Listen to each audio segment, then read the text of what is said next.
سبحان اللہ ما اجمل کا ما حسن کا ما اکمل کا نحمدہ ونصلی علی رسولہ النبی الکریم الامین اما بعد فاعوذ باللہ السمیع العلیم من الشیطان الرجیم بسم اللہ الرحمن الرحیم قال اللہ تبارک و تعالی فی القرآن الحکیم ان اللہ وملائکتہ یصلون علی النبی یا ایہا الذین آمنوا صلوا علیہ وسلموا تسلیما الصلاۃ والسلام علیک یا رسول اللہ الصلاۃ والسلام علیک یا نبی اللہ الصلاۃ والسلام علیک یا شفیع المذنبین وعلی آلک واصحابک یا رحمۃ للعالمین۔ اللہ تبارک و تعالیٰ کی حمد و ثنا، نبی مکرم وجہ تخلیق کائنات جان رحمت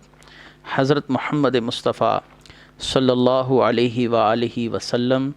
اور آپ کے جمیع آل و اصحاب کی بارگاہ ناز میں درود و سلام کے نذرانوں کے بعد، سامعین ذی وقار میرے دینی اور یقینی دوستو، بزرگوں اور بھائیوں،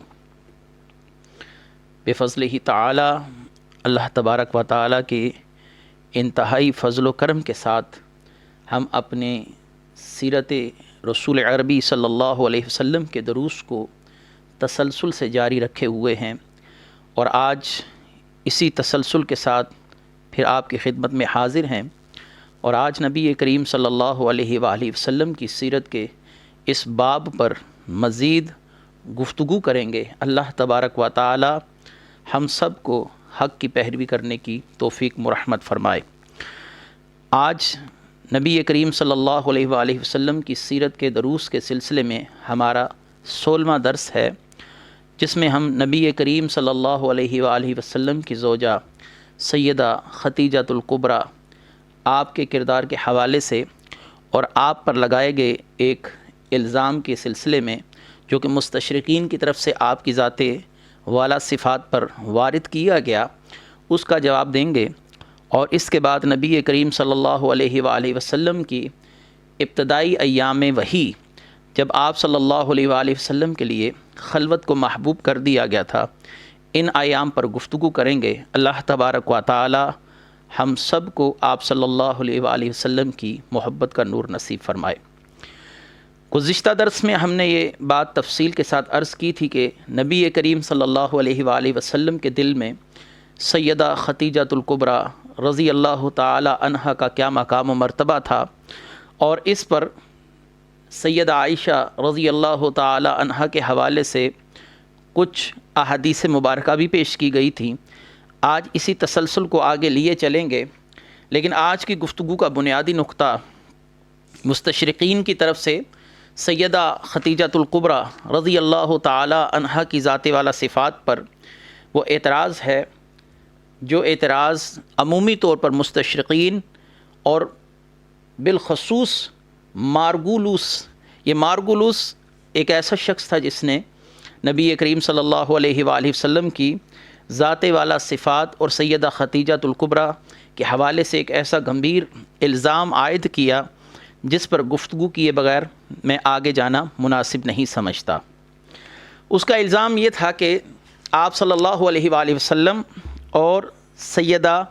خدیجۃ الکبریٰ رضی اللہ تعالی عنہا،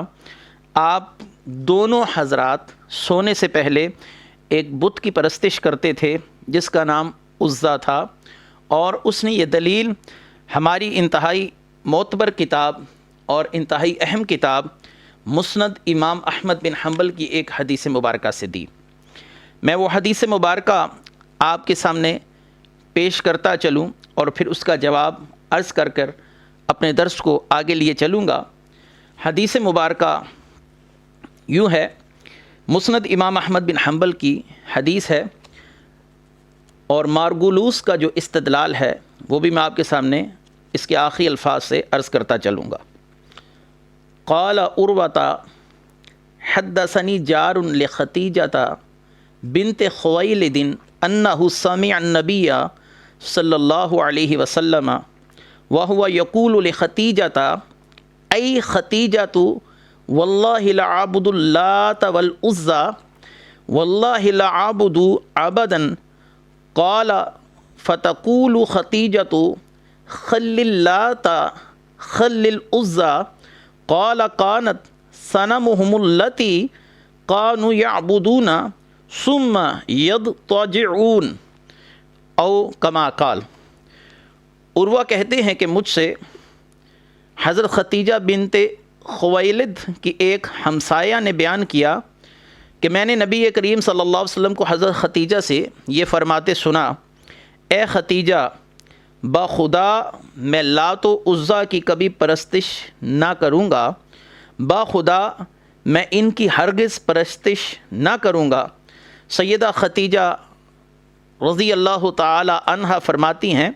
لات کو چھوڑ دیجئے، رہنے دیجئے، اور عزیٰ کو رہنے دیجئے۔ عروہ کہتے ہیں کہ لات و عزیٰ وہ بت تھے جن کی پرستش اہل عرب سونے سے پہلے کرتے تھے، اس کے بعد وہ بستر پر لیٹتے تھے۔ عربی کا ایک مبتدی طالب علم بھی جانتا ہے کہ اگر اس روایت کو ایمانداری کے تقاضوں کے تحت دیکھا جائے تو کسی قسم کی غلط فہمی میں کوئی انسان مبتلا نہیں ہو سکتا۔ نبی کریم صلی اللہ علیہ وآلہ وسلم برملا ان دو بتوں سے برات کا اظہار فرما رہے ہیں، اور سیدہ خدیجہ بھی یہی عرض کر رہی ہیں کہ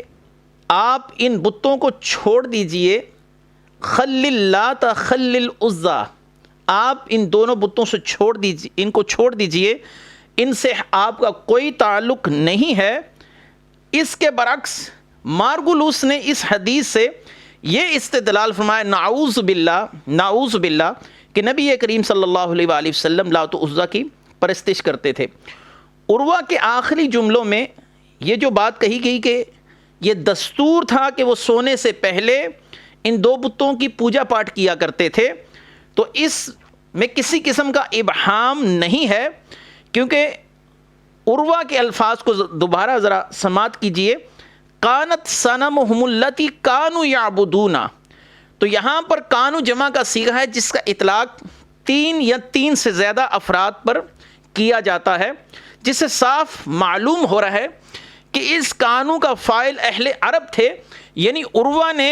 یہ کانو کہہ کر اہل عرب کے معمول کی طرف اشارہ کیا، نہ کہ نبی کریم صلی اللہ علیہ وآلہ وسلم اور سیدہ خدیجہ الکبریٰ رضی اللہ تعالیٰ عنہ کی طرف اشارہ کیا۔ اگر اس کے فاعل حضور اکرم صلی اللہ علیہ وآلہ وسلم اور سیدہ خدیجہ رضی اللہ تعالیٰ عنہ کو قرار دیا جائے نعوذ باللہ، تو پھر اس مقام پر کانو نہیں، کانا صیغہ تثنیہ ہونا چاہیے۔ عربی زبان کے اندر ایک فرد کے لیے واحد اور دو کے لیے تثنیہ اور تین یا تین سے زیادہ کے لیے ہم صیغہ جمع استعمال کرتے ہیں، تو یہاں پر لفظ قال قانت صنمهم التی کانوا یعبدون، یہ کانو نہیں، یہ کانا ہونا چاہیے تھا عربی گرامر کے لحاظ سے۔ تو یہ صورتحال اس لیے پیش آئی کہ نبی کریم صلی اللہ علیہ وآلہ وسلم کے بغض میں یہ مستشرقین اتنے اندھے ہو گئے کہ آپ صلی اللہ علیہ وآلہ وسلم جس مشن کے تحت تشریف لائے، آپ صلی اللہ علیہ وسلم کے جو مقاصد تھے، بت پرستی کو تہو بالا کر دیا جائے، اس سے عرب کو پاک کر دیا جائے، اور اپنی امت کی اس طریقے کے ساتھ رہنمائی کی جائے کہ آپ کی امت بھی اس نجاست سے دور رہے، تو نعوذ باللہ اس اعتراض کو نبی کریم صلی اللہ علیہ وآلہ وسلم کی ذات والا صفات کے اوپر منطبق کر دینا، یہ انتہائی گری ہوئی حرکت ہے اور انتہائی عجیب و غریب الزام ہے۔ میں اپنی اس بات کی تائید میں کہ نبی کریم صلی اللہ علیہ وآلہ وسلم بت پرستی کو کتنا سخت ناپسند فرماتے تھے، اور آپ کی زندگی کے بنیادی جو ابتدائی ایام ہیں اس سے میں دو واقعات آپ کے سامنے پیش کرتا چلتا ہوں کہ عرب کا وہ معاشرہ جہاں پر بت پرستی بہت عام ہے، بدکاری کرنا معمول کی بات ہے، اور شراب پینا یہ ان لوگوں کے معمولات میں ہے، تو بیت اللہ شریف کا طواف برہنہ ہو کر کرنا یہ بھی ان کے معمولات کا حصہ ہے۔ ان ایام نبی کریم صلی اللہ علیہ وآلہ وسلم کا زندگی اس طریق پر گزارنا کہ جو لوگ بھی آپ صلی اللہ علیہ وآلہ وسلم کو دیکھتے وہ صادق اور امین کہنے پر مجبور ہو جاتے اور آپ کے کردار کی طہارت کی گواہیاں دیتے۔ سیدنا علی کرم اللہ وجہ الکریم کی ایک روایت آپ فرماتے ہیں کہ میں نے نبی کریم صلی اللہ علیہ وآلہ وسلم سے سوال کیا۔ اس روایت کو امام جلال الدین سیوطی رحمۃ اللہ علیہ نے اپنی خصائص کبریٰ کے اندر روایت کیا۔ فرماتے ہیں کہ میں نے نبی کریم صلی اللہ علیہ وآلہ وسلم سے سوال کیا، یا رسول اللہ صلی اللہ علیہ وآلہ وسلم، کیا آپ نے زندگی میں کبھی بت پرستی کی ہے؟ آپ صلی اللہ علیہ وآلہ وسلم نے فرمایا قال لا، آپ نے فرمایا نہیں، کبھی نہیں۔ پھر میں نے آپ سے عرض کی، یا رسول اللہ صلی اللہ علیہ وآلہ وسلم، کیا آپ نے کبھی شراب پی ہے؟ قال لا، آپ نے فرمایا نہیں۔ پھر میں نے نبی کریم صلی اللہ علیہ وآلہ وسلم سے سوال کیا، کیا آپ دور جاہلیت کی کسی بھی بد رسم میں مبتلا ہوئے؟ تو آپ نے فرمایا نہیں۔ اور آپ صلی اللہ علیہ وآلہ وسلم نے فرمایا، مجھے شروع سے ہی اس بات کا احساس تھا کہ جو کچھ یہ لوگ کر رہے ہیں وہ کفر ہے۔ امام سیوطی نے اس کو خصائص کبریٰ میں لکھا۔ اور خصائص کبریٰ میں ایک اور اہم روایت جو نبی کریم صلی اللہ علیہ وآلہ وسلم کی بت پرستی سے نفرت پر بڑی واضح دلیل ہے، تو آپ صلی اللہ علیہ وآلہ وسلم نے اپنے لے پالک بیٹے یعنی اڈاپٹڈ سن جس کو کہا جاتا ہے انگلش کے اندر، سیدنا زید بن حارثہ رضی اللہ تعالیٰ عنہ کا ایک واقعہ امام سیوطی نے نقل کیا کہ جب عرب کے لوگ بیت اللہ شریف کا طواف کرتے تھے تو کعبے میں تانبے کا ایک بت نصب تھا جسے اصاف کہا جاتا تھا، اور کعبے کا طواف کرتے وقت چکر مکمل کر کے لوگ ان بتوں کو برکت حاصل کرنے کی نیت سے مشرقین ان کو ہاتھوں سے مس کرتے تھے۔ تو حضرت زید بن حارثہ کہتے ہیں کہ میں بھی نبی کریم صلی اللہ علیہ وآلہ وسلم کے ساتھ اس طواف کے اندر تھا، یعنی بیت اللہ شریف کا طواف کر رہا تھا، اور میں نے جب چکر مکمل کیا تو میں نے لوگوں کی طرح بت کو چھونے کی کوشش کی، تو آپ صلی اللہ علیہ وآلہ وسلم نے مجھے روک دیا اور فرمایا اسے مت چھوؤ۔ سیدنا زید رضی اللہ تعالیٰ عنہ ارشاد فرماتے ہیں، ہم نے پھر طواف شروع کیا اور میں نے دل میں سوچ لیا کہ اب چکر پورا کر کر میں پھر اسے ہاتھ لگانے کی کوشش کروں گا اور پھر دیکھوں گا کہ آپ صلی اللہ علیہ وآلہ وسلم مزید کیا ارشاد فرماتے ہیں۔ جب میں نے دوبارہ چکر مکمل کیا، طواف کیا، تو اس بت کے پاس جا کر اسے مس کرنے کے لیے ہاتھ بڑھایا تو آپ صلی اللہ علیہ وآلہ وسلم نے مجھے ڈانٹا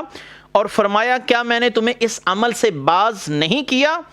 بس اس ذات کی قسم، یہ سیدنا زید کے الفاظ ہیں، زید بن حارثہ رضی اللہ تعالی عنہ کے، بس اس ذات کی قسم جس نے مجھے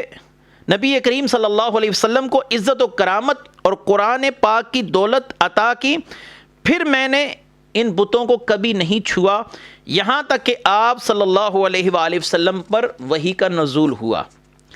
سیدنا زید بن حارثہ ہوں، سیدنا علی کرم اللہ وجہہ الکریم ہوں، اور یہ دونوں بیانات کا جو حاصل ہے وہ یہی ہے کہ نبی کریم صلی اللہ علیہ وسلم کو بتوں سے شدید نفرت تھی۔ اور میں ویسے پہلی روایت کو جس کو مارگولوس نے بیان کیا اس کا جواب دے چکا کہ وہاں پر لفظ کانا جو صیغہ تثنیہ ہے وہ استعمال نہیں ہوا، وہاں پر استعمال ہوا ہے کانت صنمہم اللاتی کانوا یعبدون، کہ عرب کے لوگ بتوں کی پرستش کرتے تھے پھر سوتے تھے۔ تو یہ ضمیریں آپ صلی اللہ علیہ وسلم یا سیدہ خدیجہ الکبریٰ رضی اللہ تعالی عنہا کی طرف مائل نہیں ہیں یا ان کی طرف نہیں لوٹائی جا سکتی۔ اس بات کی تائید سیدنا شداد بن اوس رضی اللہ تعالیٰ عنہ، یہ بڑے ہی جلیل القدر صحابہ کرام میں سے ہیں، آپ کی ایک حدیث مبارکہ سے بھی ہوتی ہے۔ اس کو امام ہندی متقی رحمۃ اللہ علیہ نے کنز العمال کے اندر روایت کیا کہ نبی کریم صلی اللہ علیہ وآلہ وسلم نے فرمایا کہ جب سے ہماری نشو و نما شروع ہوئی اس وقت سے بتوں کی نفرت ہمارے دلوں کے اندر ڈال دی گئی۔ تو یہ اس سوال کا جواب تھا جو مارگولوس نے اٹھایا اور نبی کریم صلی اللہ علیہ وآلہ وسلم کی ذات والا صفات کو ہدف بنانے کی کوشش کی گئی۔ تو میں نے دو روایات سے اور تیسرا اسی روایت کے صحیح ترجمے سے اس اشکال کو رفع کیا ہے کہ آپ صلی اللہ علیہ وآلہ وسلم قطعاً کبھی بتوں کے قریب نہیں گئے۔ یاد رکھیے یہ بات اہل سنت کے عقائد میں شامل ہے کہ نبی اعلان نبوت سے پہلے بھی اور اعلان نبوت کے بعد بھی ہر طرح کے صغائر اور کبائر سے محفوظ ہوتا ہے، چہ جائے کہ اتنے بڑے جرم، اتنے بڑے گناہ کی نسبت کسی نبی کی طرف کر دی جائے، اور وہ بھی نبیوں کے تاجدار سرور کونین حضرت محمد مصطفیٰ صلی اللہ علیہ وآلہ وسلم کی طرف نسبت کر دی جائے، یہ بہت بڑا ظلم ہے، اور اس کو شومی قسمت کہیے، بدقسمتی کہیے کہ اس حدیث مبارکہ کا مفہوم اپنے معنی سے ہٹا کر پیش کیا گیا، جو کہ بددیانتی کی اعلیٰ مثال ہے۔ نبی کریم صلی اللہ علیہ وآلہ وسلم کے ابتدائی ایام جو وحی آنے سے قبل کے ایام ہیں، اب اس طرف میں لوٹتا ہوں۔ نبی کریم صلی اللہ علیہ وآلہ وسلم سیدہ خدیجۃ الکبریٰ کے ساتھ اپنی زندگی بہت اچھے طریقے سے بسر فرما رہے تھے، تو آپ صلی اللہ علیہ وآلہ وسلم کبھی کبھی خلوت میں تشریف لے جاتے اور گھر میں جا کر آپ غور و فکر تدبر کرتے، عبادت کرتے۔ اس بات پر علماء کا اختلاف ضرور ہے کہ نبی کریم صلی اللہ علیہ وآلہ وسلم پر جب تک پہلی وحی کا نزول نہیں ہوا، آپ صلی اللہ علیہ وآلہ وسلم کس شریعت کے تابع تھے اور کس شریعت پر عبادت کر رہے تھے۔ اس کے کئی جوابات دیے جا سکتے ہیں اور علماء کرام نے متعدد کتابوں میں دیے۔ میں ہر کتاب کا حوالہ تو نہیں دیتا، لیکن ان تمام کتابوں کے جوابات کا نچوڑ آپ کے سامنے پیش کر دیتا ہوں۔ پہلا جواب تو یہ ہے کہ نبی کریم صلی اللہ علیہ وآلہ وسلم غار ثور کے اندر غور و فکر فرماتے، تدبر فرماتے، اللہ کی نشانیوں میں غور و فکر کرتے، کیونکہ غور و فکر اور تدبر کرنا بھی ایک روایت کے مطابق 60 سال کی عبادت سے افضل و اعلیٰ ہے۔ امام غزالی رحمۃ اللہ علیہ نے احیاء العلوم کے اندر غور و فکر کرنے پر اور تدبر کرنے پر ایک مستقل باب تحریر فرمایا ہے، اور اس کے اندر آپ سورہ ال عمران آیت نمبر 191 سے دلیل لائے، الذین یذکرون اللہ قیاما وقعودا وعلی جنوبہم ویتفکرون فی خلق السماوات والارض، جو اللہ کو یاد کرتے ہیں کھڑے اور بیٹھے اور کروٹ پر لیٹے، اور آسمان اور زمین کی پیدائش میں غور و فکر کرتے ہیں۔ ربنا ما خلقت ھذا باطلا، اور اے ہمارے رب تو نے یہ بیکار پیدا نہ کیا۔ تو غور و فکر کرنا بھی یہ اللہ تبارک و تعالیٰ کی عبادت ہی ہے۔ تو نبی کریم صلی اللہ علیہ وسلم کا وقت زیادہ تر تدبر میں، غور و فکر میں گزرتا، آپ اللہ کی نشانیوں میں غور و فکر فرماتے، اور یہ غور و فکر کرنا بھی جیسا کہ میں نے پہلے عرض کیا 60 سال کی عبادت سے بہتر ہے کہ جب آپ اللہ تعالیٰ کی نشانیوں میں غور و فکر کریں۔ نبی کریم صلی اللہ علیہ وآلہ وسلم سے ایسی روایت بھی ملتی ہے کہ جس میں آپ صلی اللہ علیہ وآلہ وسلم نے صحابہ کرام کو غور و فکر کرنے پر ترغیب دلائی۔ یہ روایت امام اصفہانی رحمۃ اللہ علیہ نے اپنی کتاب العظمت کے اندر روایت کی کہ نبی کریم صلی اللہ علیہ وآلہ وسلم نے صحابہ کرام کو فرمایا، تفکروا فی خلق اللہ تعالی ولا تتفکروا فی ذات اللہ، اللہ کی مخلوق میں غور و فکر کرو۔ غور و فکر کرنا اگر عبادت نہ ہوتا تو نبی کریم صلی اللہ علیہ وآلہ وسلم صحابہ کو کبھی غور و فکر کرنے کا حکم ارشاد نہ فرماتے، اور فرمایا کہ اللہ کی ذات کے متعلق غور و فکر نہ کرو، کیونکہ انسان کی عقل بھٹک جائے گی۔ اللہ تبارک و تعالیٰ کے متعلق غور و فکر کرے گا تو یقیناً کسی نتیجے پر نہیں پہنچ سکے گا، اور شیطان وسواس ڈال کر اس شخص کو راہ ہدایت سے دور کر دے گا۔ تو آپ صلی اللہ علیہ وسلم نے فرمایا، تفکروا فی خلق اللہ، اللہ کی نشانیوں میں غور و فکر کرو۔ غور و فکر کرنے کا سب سے اہم فائدہ یہ ہوتا ہے کہ اللہ تبارک و تعالیٰ کی قدرت، اللہ تبارک و تعالیٰ کی قوت، اللہ تبارک و تعالیٰ کی عظمت نکھر کر سامنے آتی ہے کہ اگر کوئی انسان اپنی ذات پر غور و فکر کرے کہ میں کیا تھا، کہ مجھے اللہ تبارک و تعالیٰ نے ایک بے جان نطفے سے پیدا کیا، اس کے اندر سننے کی، دیکھنے کی، چکھنے کی، محسوس کرنے کی، سمجھنے کی صلاحیتیں پیدا کر دیں۔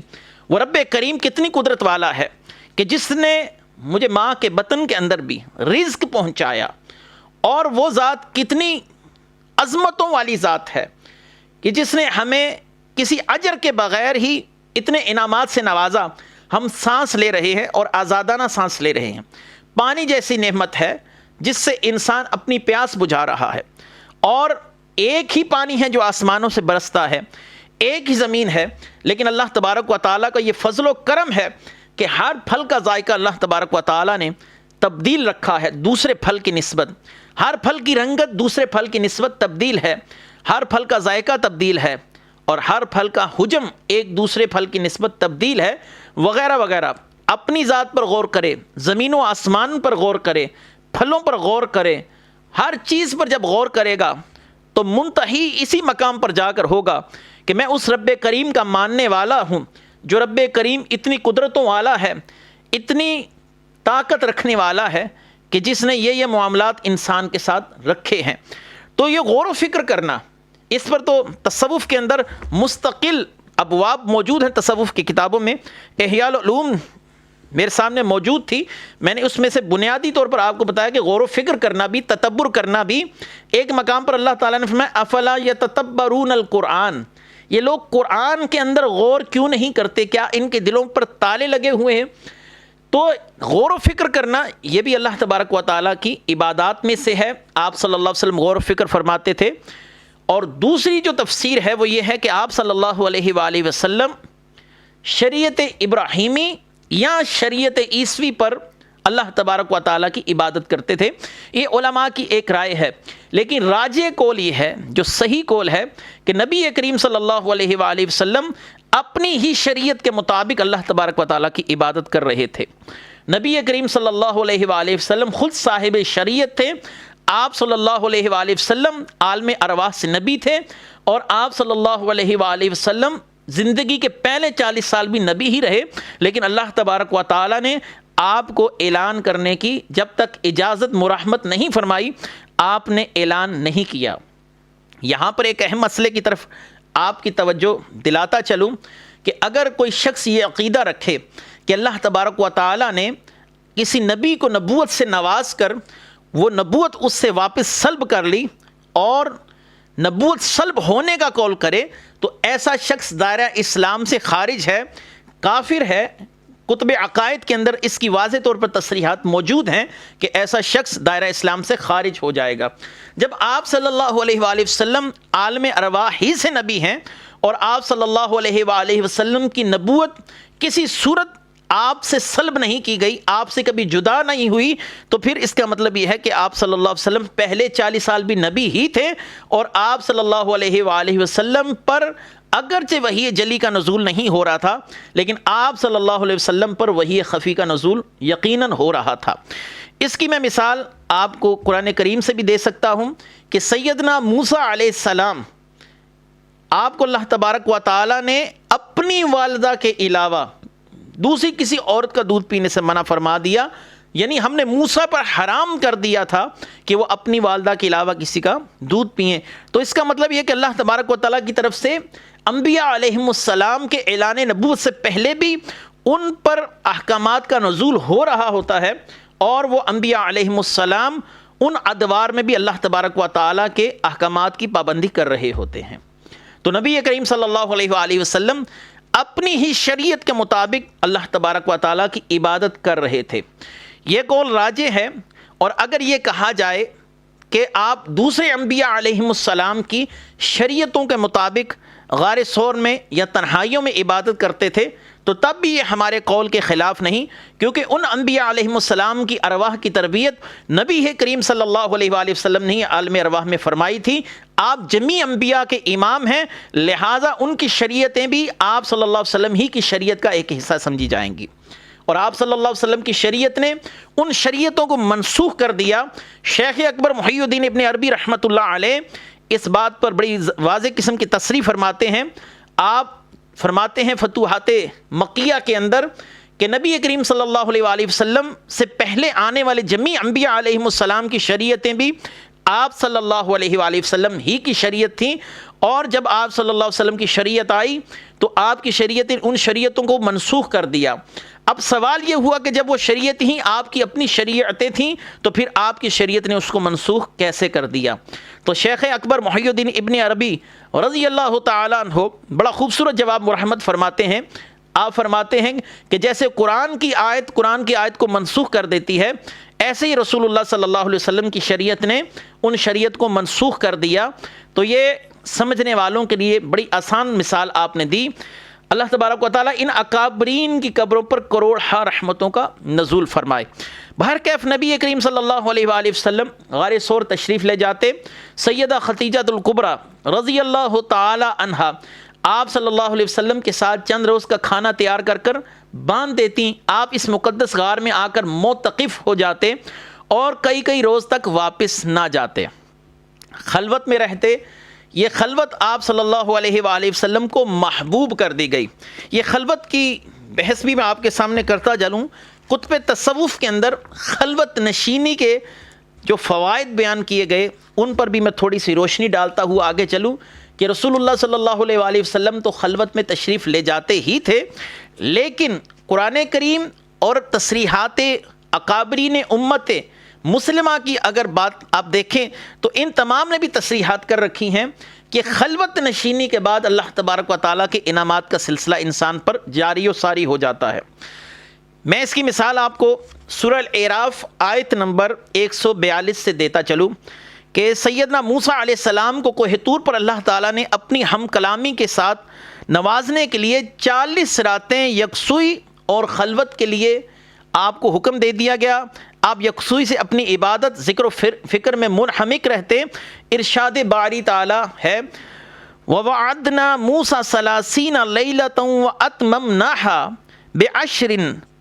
فَتَمَّ مِيقَاتُ رَبِّهِ 40 لَيْلَةً، اور ہم نے موسیٰ سے 30 راتوں کا وعدہ فرمایا اور ہم نے مزید اس میں 10 راتیں ملا کر پورا کیا، سو ان کے رب کی مقرر کردہ میعاد 40 راتوں میں پوری ہوئی۔ خلوت نشینی میں آپ کو لے جایا گیا، اور اس کے بعد جب آپ واپس تشریف لائے تو آپ کتاب کے تحفے کے ساتھ اپنی امت کے پاس ان صحیفوں کے ساتھ، ان تختیوں کے ساتھ لوٹے جو اللہ تبارک و تعالیٰ نے آپ کی امت کے احکامات آپ پر نازل فرمائے۔ سیدنا ابراہیم علیہ السلام کا بھی خلوت نشینی کا ذکر اللہ تبارک و تعالیٰ نے سورہ مریم آیت نمبر 48 کے اندر فرمایا، اور نبی کریم صلی اللہ علیہ وآلہ وسلم کو بھی اللہ تبارک و تعالیٰ نے دنیا سے کٹ جانے کا حکم ارشاد فرمایا۔ سورہ مزمل آیت نمبر 8 ہے وَاذْكُرِ اسْمَ رَبِّكَ وَتَبَتَّلْ إِلَيْهِ تَبْتِيلًا، آپ اپنے رب کے نام کا ذکر ایسے کیجئے کہ قلب و باطن سے ہر چیز سے ٹوٹ کر اسی کے ہو رہیں، اسی کی بارگاہ میں رجوع کرنے والے ہو جائیں، دنیا سے کٹ جائیں، پھر اپنے آپ سے کٹ جائیں۔ خلوت نشینی میں بھی انسان دنیا سے کٹتا ہے اور خود کو دنیا سے دور کر کر یکسوئی کے ساتھ اللہ تبارک و تعالیٰ کی بارگاہ میں متوجہ ہوتا ہے، اور اللہ تبارک و تعالیٰ اس کے دل پر اپنے انوار و تجلیات کا نزول فرماتا ہے۔ بلکہ ایک مقام پر ارشاد فرمایا فَإِذَا فَرَغْتَ فَانْصَبْ وَإِلَىٰ رَبِّكَ فَارْغَب، پس جب آپ تعلیم امت، تبلیغ، جہاد، ادائیگی فرائض سے فارغ ہوں تو ذکر و عبادت میں محنت فرمائیں اور اپنے رب کی طرف راغب ہو جایا کریں۔ خلوت نشینی کی طرف اس آیت میں بھی اشارہ ہے کہ خلوت نشینی کتنی بڑی نعمت ہے۔ یہ بھی اللہ کی عبادات میں سے عبادت ہے کہ خود کو دنیا سے دور کیا جائے اور مکمل یکسوئی کے ساتھ اللہ تبارک و تعالیٰ کی بارگاہ میں رجوع کیا جائے۔ اس امت کے لیے خلوت نشینی کی ایک صورت اعتکاف بھی ہے۔ نبی کریم صلی اللہ علیہ وسلم کی سنت مبارکہ ہے اعتکاف کرنا۔ سیدنا عبداللہ بن عمر رضی اللہ تعالیٰ عنہ فرماتے ہیں کان رسول اللہ صلی اللہ علیہ وآلہ وسلم یعتکف العشر الاواخر من رمضان، یعنی حضور نبی اکرم صلی اللہ علیہ وآلہ وسلم رمضان المبارک کے آخری عشرے میں اعتکاف فرماتے تھے۔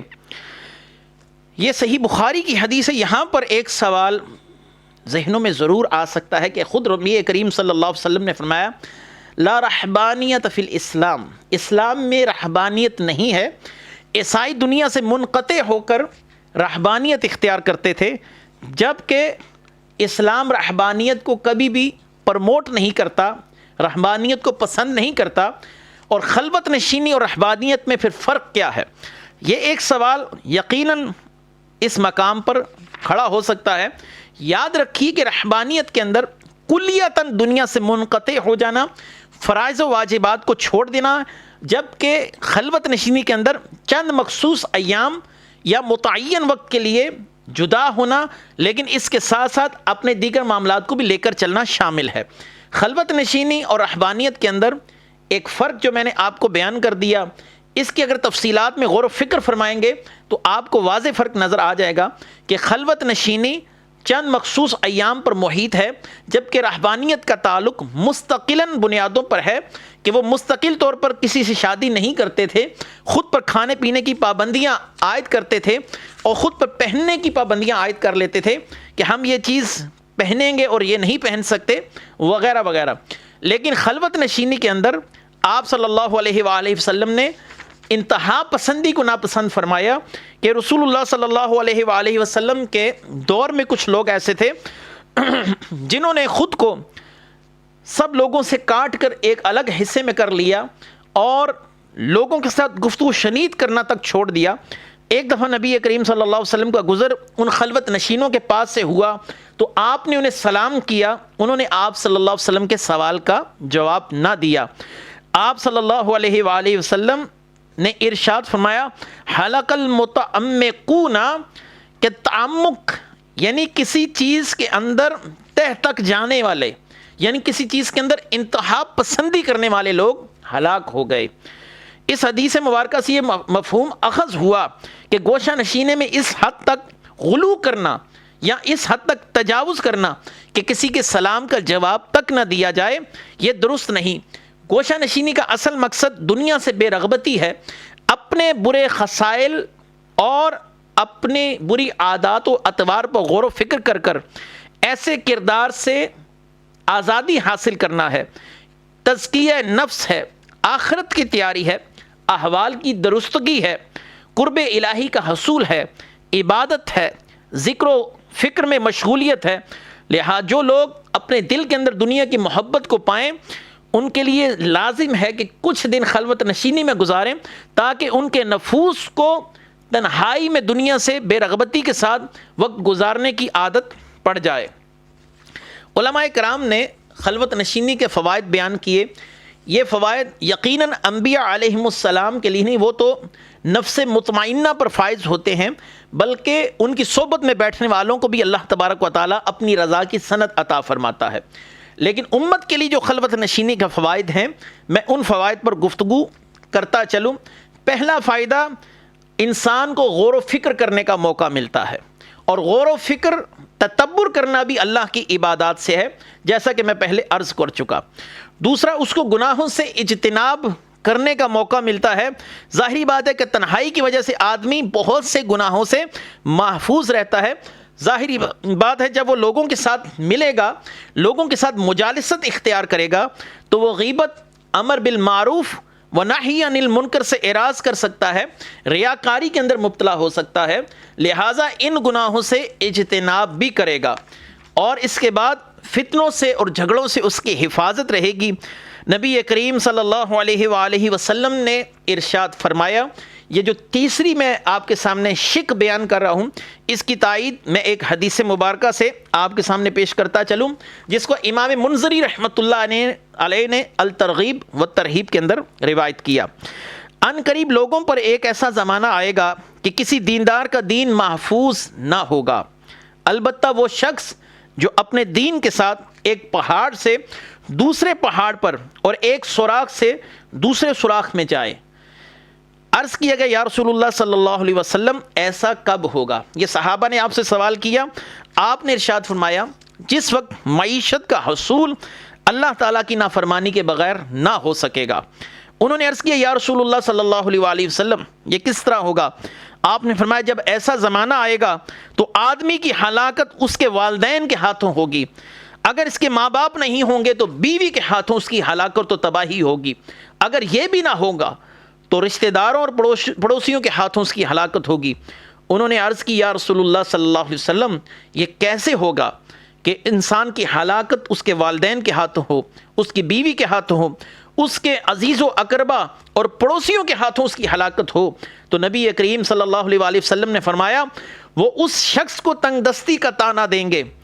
تو وہ طاقت سے بڑھ کر عمل کرے گا، حتیٰ کہ یعنی کہ مراد یہ ہے کہ وہ حلال اور حرام کی تمیز بھول جائے گا۔ پھر آپ صلی اللہ علیہ وسلم نے فرمایا اس طرح وہ ہلاکت والے مقامات میں چلا جائے گا۔ لہٰذا تنہائی کے فوائد میں سے ایک بڑا فائدہ فتنوں سے اور تنازعوں سے رہائی پانا ہے۔ ایک اس کا فائدہ لوگوں کے شر سے محفوظ رہے گا، لوگوں کی زبان کی گزند سے اور لوگوں کی زبان کی اذیت سے محفوظ رہے گا۔ لوگوں کا جب مال و متاع دیکھے گا، یہ بھی ممکن ہے کہ لالچ اور طمع، یہ پانچویں بات ہے، پانچویں شک ہے کہ لالچ اور طمع کا خاتمہ اللہ تبارک و تعالی نے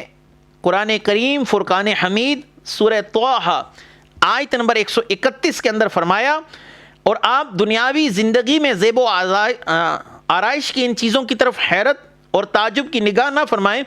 جو ہم نے ان کفار کو دنیا کے بعض طبقات کو عارضی لطف اندوز ہونے کے لیے دے رکھی ہیں۔ سیدنا ابو ہریرہ رضی اللہ تعالیٰ عنہ کی حدیث مبارکہ جس کو امام مسلم اپنی صحیح کے اندر لائے کہ جب تم میں سے کوئی شخص اس شخص کی طرف دیکھے جس کو اس پر مال اور شکل و صورت میں فضیلت حاصل ہو تو اسے چاہیے کہ اپنے سے کم درجے والے شخص کی طرف دیکھے جس پر اس شخص کو فضیلت حاصل ہو، تاکہ یہ اللہ کا شکر گزار بن سکے۔ یقینی سی بات ہے جب اپنے سے اوپر والے کو دیکھے گا تو یہ ناشکری میں مبتلا ہوگا، اس کے مال و متاع کی ہوس اس کے دل میں بھی جاگ جائے گی، پھر حلال اور حرام کی پرواہ بھول جائے گا۔ خلوت نشینے کے روحانی فیوز و برکات بھی بہت سے علماء کرام نے بیان کر رکھے ہیں، یہ تصوف کی کتابوں میں موجود ہیں۔ میں نے ان میں سے چند آپ کے سامنے بیان کی کہ نبی کریم صلی اللہ علیہ وآلہ وسلم کو خلوت نشینی محبوب فرما دی گئی۔ آپ صلی اللہ علیہ وسلم خلوت نشینی کے اندر غور و فکر فرماتے، تدبر فرماتے۔ اللہ تبارک و تعالیٰ کی نعمتوں میں غور و فکر کرنا بھی 60 سال کی عبادت سے بہتر ہے۔ نبی کریم صلی اللہ علیہ وآلہ وسلم جب غار آپ صلی اللہ علیہ وسلم کی سماعتوں سے ایک دلکش اور ایک میٹھی آواز ٹکراتی، کوئی کہنے والا کہتا یا محمد، اے محمد صلی اللہ علیہ وآلہ وسلم، اور یہ آواز اتنی میٹھی ہوتی کہ آپ صلی اللہ علیہ وآلہ وسلم اس آواز کی مٹھاس اپنے دل میں محسوس کرتے۔ آپ نے ایک دفعہ سیدہ خدیجہ الکبریٰ رضی اللہ تعالی عنہا کو آ کر بتایا، اے خدیجہ مجھے ایک روشنی نظر آتی ہے اور غیبی آواز سنائی دیتی ہے۔ سیدہ خدیجہ جو بڑی فہم و فراست رکھنے والی، حسن صورت رکھنے والی خاتون تھیں، نبی کریم صلی اللہ علیہ وآلہ وسلم سے کہہ اٹھیں یا رسول اللہ صلی اللہ علیہ وآلہ وسلم، یقیناً یہ کسی بہت بڑی نعمت کا پیش خیمہ ہے۔ آپ صلی اللہ علیہ وآلہ وسلم غریبوں کے ملجا و ماوا ہیں، آپ غرباء کے ہمدرد ہیں، مساکین کے خیر خواہ ہیں، آپ کو کوئی خطرہ کیسے ہو سکتا ہے؟ اللہ نے چاہا تو آپ کو اللہ تعالیٰ ہر طرح خیر ہی خیر عطا فرمائے گا۔ حضرت خدیجہ الکبریٰ نے اپنے قریبی رشتہ دار سیدنا ورقہ بن نوفل، یہ وہی ہیں جن کو نبی کریم صلی اللہ علیہ وسلم نے وصال کے بعد جنت کے اندر ٹہلتے ہوئے دیکھا، تو سیدنا ورقہ بن نوفل جو نبی کریم صلی اللہ علیہ وآلہ وسلم کی نبوت اور رسالت کی تصدیق پہلے ہی فرما چکے تھے، اور وہ اکثر کتب سابقہ کے مطالعے میں مگن رہتے تھے۔ سیدہ خدیجہ الکبریٰ نے نبی کریم صلی اللہ علیہ وسلم کے ساتھ پیش آنے والے واقعات ورقہ بن نوفل کے سامنے پیش کیے۔ ورقہ بن نوفل فوراً ان علامات کو سنتے ہی پہچان گئے کہ آپ صلی اللہ علیہ وآلہ وسلم ہی وہ نبی برحق ہیں جن کے آنے کی نشانیاں ہماری کتب سابقہ کے اندر موجود ہیں، اور بخار اٹھے کہ یہ نبی آخر الزمان کی نبوت کی ابتدائی علامات ہیں، اور اے محمد صلی اللہ علیہ وآلہ وسلم جب آپ کو یہ دلکش آواز سنائی دے تو آپ صلی اللہ علیہ وسلم اسی مقام پر بیٹھے رہیں اور توجہ سے اس کی بات سنیں، حقیقت کا انکشاف ہو جائے گا۔ یہ تمام واقعہ امام ابن سعد نے اپنی کتاب الطبقات الکبریٰ کے اندر روایت کیا۔ ایک اور حدیث مبارکہ جو عمرو بن شرحبیل رضی اللہ تعالیٰ عنہ سے مروی ہے کہ پس جب نبی کریم صلی اللہ علیہ وآلہ وسلم خلوت میں گئے تو آواز آئی، اے محمد صلی اللہ علیہ وسلم، میں گواہی دیتا ہوں کہ اللہ کے سوا کوئی معبود نہیں، اور میں گواہی دیتا ہوں کہ محمد اسی کے بندے اور اسی کے رسول ہے۔ نبی کریم صلی اللہ علیہ وآلہ وسلم نے جب یہ واقعہ آ کر سیدہ خدیجہ الکبریٰ رضی اللہ تعالیٰ عنہ کو بتایا تو وہ خوشی سے جھوم اٹھی، اور ان کی خوشی ان کے چہرے سے عیاں تھی۔ ورقہ بن نوفل بھی اس واقعے کو سننے کے بعد بہت خوش ہوئے اور کہنے لگے، ابشر ثم ابشر، خوشخبری، بشارت، آپ کے لیے پھر بشارت، آپ کو دوہری بشارت، اور آپ وہی عظیم المرتبت ہستی ہیں کہ حضرت عیسیٰ علیہ السلام نے جن کے آمد کی خوشخبری سنائی۔ حضرت موسیٰ علیہ السلام کے پاس جو فرشتہ آیا کرتا تھا وہی آپ کے پاس بھی آنے والا ہے، بے شک آپ نبی ہیں۔ اس بات کو امام ابو نعیم نے دلائل النبوت کے اندر، امام بہقی رحمۃ اللہ علیہ نے اپنی دلائل النبوت کے اندر، امام جلال الدین سیوطی رحمۃ اللہ علیہ نے خصائص کبریٰ کے اندر روایت کیا۔ حضرت سیدنا ورقہ بن نوفل نے سیدہ خدیجہ الکبریٰ کو اس بات کی تصدیق کے لیے ایک تجرباتی بات بھی کہی، ایک فارمولہ بتایا۔ وہ فارمولہ کیا تھا؟ وہ بڑی دلچسپ بات ہے کہ جب نبی کریم صلی اللہ علیہ وسلم کو وہ روشنی نظر آئے، اور جس مقام پر نظر آتی ہے یعنی غالب، اور جب وہ روشنی نظر آئے اور آپ اپنے سر سے دوپٹہ اتار دیجئے گا، اگر وہ روشنی غائب ہو جائے تو یہ اس بات کی دلیل ہوگی کہ وہ اللہ کا کوئی مقرب فرشتہ ہے، اور یہ یقیناً پھر کوئی شیطانی اثر نہیں ہے۔ تو سیدہ خدیجہ الکبریٰ نبی کریم صلی اللہ علیہ وآلہ وسلم وقت تشریف لے کر گئیں۔ آپ صلی اللہ علیہ وآلہ وسلم نے جب ارشاد فرمایا، اے خدیجہ وہ روشنی مجھ پر ظاہر ہو رہی ہے، مجھے نظر آ رہی ہے، تو سیدہ خدیجہ الکبریٰ رضی اللہ تعالی عنہ نے ارشاد فرمایا، یا رسول اللہ صلی اللہ علیہ وسلم، آپ اٹھیے اور میرے ساتھ تشریف لائیے، ادھر میرے پاس بیٹھ جائیے۔ آپ صلی اللہ علیہ وسلم کے پاس آپ صلی اللہ علیہ وسلم ان کے ساتھ بیٹھ گئے تو آپ صلی اللہ علیہ وآلہ وسلم سے سیدہ خدیجہ نے سوال کیا، یا رسول اللہ صلی اللہ علیہ وسلم، کیا وہ روشنی اب آپ کو نظر آ رہی ہے؟ تو آپ صلی اللہ علیہ وسلم نے فرمایا، ہاں وہ روشنی مجھے نظر آ رہی ہے۔ تو سیدہ خدیجہ الکبریٰ نے اپنے سر سے دوپٹہ اتار کر زمین پر رکھ دیا، پھر پوچھا کہ یا رسول اللہ صلی اللہ علیہ وآلہ وسلم، کیا روشنی آپ کو دکھائی دے رہی ہے؟ آپ نے فرمایا، نہیں، وہ روشنی غائب ہو گئی ہے، وہ جو بھی تھا وہ چلا گیا۔ عرض کی، میرے آقا صلی اللہ علیہ وآلہ وسلم، آپ ثابت قدم رہیے، مبارک اور بشارت قبول فرمائیں، آپ صلی اللہ علیہ وآلہ وسلم حق پر ہیں۔ ایک وقت قریب آ رہا ہے کہ جب اللہ تبارک و تعالیٰ اپنے فرستادہ، اپنے مقرر فرشتے حضرت جبریل علیہ السلام کا آپ پر نزول فرمائے گا۔ ابتدائی ایام میں جب وحی الہی کا نزول نہیں ہوا تھا، وحی جلی کا نزول نہیں ہوا تھا، تو نبی کریم صلی اللہ علیہ وسلم کسی پتھر، کسی درخت کے پاس سے گزرتے تو وہ پکار اٹھتے، السلام علیک یا رسول اللہ،